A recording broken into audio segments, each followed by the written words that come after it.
పండగ సందర్భంగా హాలిడేస్ ఉన్నప్పటికీ కూడా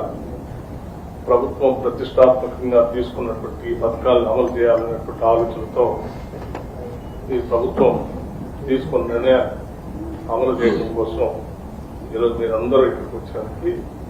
అభినందనలు తెలియజేస్తూ ఇప్పటికే గతంలో తీసుకొచ్చినటువంటి ఉచితంగా మహిళలందరికీ బస్సు ప్రయాణం కానీ 200 యూనిట్ల వరకు ఉచిత కరెంట్ కానీ 500 రూపాయలకే గ్యాస్ సిలిండర్ ఇచ్చే విధానం కానీ 10 లక్షల వరకు రాజీవ్ ఆరోగ్యశ్రీని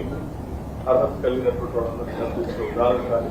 young India integrated residential schools అని ఇంటర్నేషనల్ స్కూల్స్ తో పోటీ పడేటట్టుగా తీసుకొచ్చిన ప్రతిష్టాత్మకమైనటువంటి స్కూల్స్ కానీ లేకపోతే 10 సంవత్సరాలు పేదలు బలహీన వర్గాలు మధ్యతరగతి కుటుంబాలు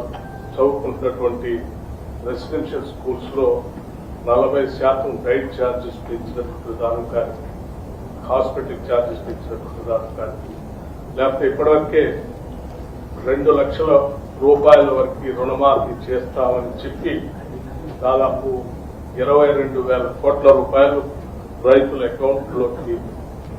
దాఖలు చేసినటువంటి విధానం కానీ అట్లాగే వరి ధాన్యానికి సన్న వడ్లకి 500 రూపాయలు ఇచ్చేటువంటి బోనస్ కానీ ఇవన్నీ